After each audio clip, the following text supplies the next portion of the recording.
రాజ్యాంగాన్ని పోరాటం చేసినటువంటి అంబేద్కర్ గారి గురించి మీరు మాట్లాడేది? ఈ రోజు అంబేద్కర్ అన్ని వర్గాలకు కూడా ఒక నాయకుడు రాష్ట్రంలో కానీ ఈ దేశంలో కానీ తిరగనీయమని కూడా ఈ సందర్భంగా హెచ్చరిస్తా ఉన్నాం. ఖచ్చితంగా మందకృష్ణ నీవేదైతే మాట్లాడిన మాటలు వెనక్కి తీసుకొని యావత్ తెలంగాణ సమాజానికి ఇస్తా ఉన్నాం. జై భీమ్, జై మాల. జరుగుతున్నటువంటి మాల వ్యతిరేక చర్యలకు నడుము బిగించి చేస్తున్నటువంటి పోరాటానికి మీ చేతులు చూడొచ్చి నమస్కారం తెలియజేస్తా ఉన్నాం. ఒక వాదనలు కూడా మీరు అసెంబ్లీలో వినిపించండి అని చెప్పి ఈయన మాటనే మరి పోలీస్ సోదరులని పెద్దలు రేవంత్ రెడ్డి గారు మాల జై మాల, జై మాల, జై మాల, జై మాల, జై మాల, జై మాల. పోరాడతాం ఎస్సీ వర్గీకరణ సవరణ బిల్లును అసెంబ్లీలో ప్రవేశపెట్టేంత వరకు పోరాడతాం, పోరాడతాం, పోరాడతాం. ఎస్సీ వర్గీకరణ సవరణ బిల్లును అసెంబ్లీలో ప్రవేశపెట్టేంత వరకు పోరాడతాం, పోరాడతాం, పోరాడతాం. 58 కులాలకు న్యాయం జరిగేంత వరకు పోరాడతాం, పోరాడతాం, పోరాడతాం, పోరాడతాం, పోరాడతాం, పోరాడతాం, పోరాడతాం. 5 నుంచి 2% అదనంగా పెంచే వరకు పోరాడతాం, పోరాడతాం. ఈరోజు తెలంగాణ రాష్ట్రంలో ఎస్సీ వర్గీకరణ చేసిన తర్వాత మాలలకు జరుగుతున్నటువంటి అన్యాయం మీద ఈ ప్రభుత్వము స్పందించాలని చెప్పేసి సందర్భంగా నేను డిమాండ్ చేస్తా ఉన్నా. మరి తెలంగాణ రాష్ట్రంలో మాల విద్యార్థులకు, ఉద్యోగులకు, మాల సమాజానికి మరి రిజర్వేషన్ లేకుండా చేసినటువంటి రేవంత్ రెడ్డి గారి యొక్క వైఖరి మార్చుకోవాలని చెప్పేసి కూడా ఈ సందర్భంగా నేను గుర్తు చేస్తా ఉన్నాను.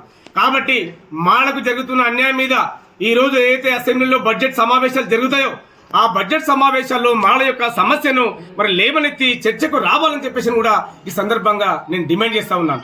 ఎందుకంటే మరి మాలలకు మొన్న ఏదైతే నోటిఫికేషన్లు గతంలో ఇచ్చారో, ఈ సంవత్సరం లోపు ఇచ్చారో, ఆ నోటిఫికేషన్ లో మరి మాల విద్యార్థులకు సీటు రాక చదువుకోవడానికి అనేక ఇబ్బందులకు గురవుతున్న సందర్భము, మరి అదే విధంగా ఉద్యోగులకు మరి ప్రమోషన్ లేక మరి అనేక ఇబ్బందులకు గురవుతున్న సందర్భం.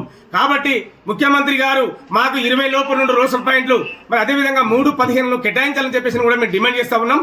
అదే విధంగా 5 నుంచి 7% రిజర్వేషన్ పెంచాలని మేము డిమాండ్ చేస్తా ఉన్నాం. తెలంగాణ రాష్ట్రంలో షెడ్యూల్ కులాల జనాభా దమాస ప్రకారంగా చేవెళ్లలో డిక్లరేషన్ చేసినటువంటి సందర్భం ఏదైతే ఉన్నదో దాని ప్రకారంగా మాకు 22% రిజర్వేషన్ పెంచాలని ఈ సందర్భంగా మేము డిమాండ్ చేస్తున్నాం. వర్గం 9 నోటినేటివ్ మినిస్టర్లకి ముఖ్యమంత్రి జరిగేటువంటి కేబినెట్ సమావేశంలో ఉద్యోగాలు వచ్చాయని చెప్పేసి మేము ఈ కాంగ్రెస్ ప్రభుత్వానికి తెలియజేయదలుచుకున్నాం.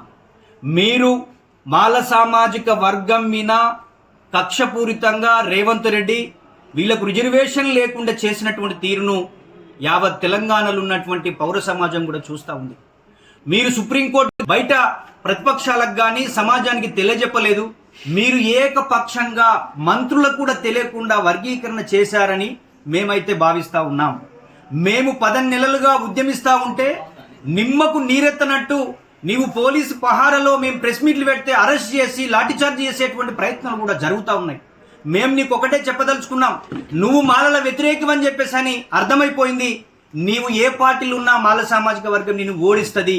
ఇప్పటికైనా ఈ 10 నెలల్లో జరిగిన అన్యాయం మీద ఒక కమిటీ వేసి ఎస్సీ వర్గీకరణ చట్టాన్ని సవరణ చేసి 20 లోపు 2 రోస్టర్ పాయింట్లు ఇవ్వకపోతే మీకు భవిష్యత్తులో రాజకీయ సమాధి తప్పదని చెప్పేసి మీకు మేము హెచ్చరిక చేస్తా ఉన్నాం.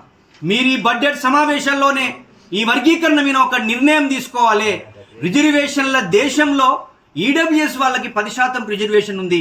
ఈరోజు మాల సామాజిక వర్గం ఈ 9 నోటిఫికేషన్లలో 150 మార్కులు వచ్చినా ఒక్క ఉద్యోగము, ఒక్క సీటు రానటువంటి పరిస్థితి ఉంది.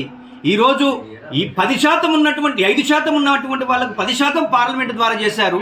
కానీ ఈరోజు మాల సామాజిక వర్గం ఈడబ్ల్యూఎస్లను వేస్తే మాకు బతుకుతెరి ఉంటుందని ఆలోచిస్తున్నటువంటి ఈ సందర్భంలో మీరు కేబినెట్లో దీని మీద చర్చించాలి, బడ్జెట్ సమావేశంలో మాట్లాడాలి. లేకపోతే రేవంత్ రెడ్డి గారికి రాజకీయ సమాధి తప్పదని చెప్పేసి డిమాండ్ చేస్తా ఉన్నాం.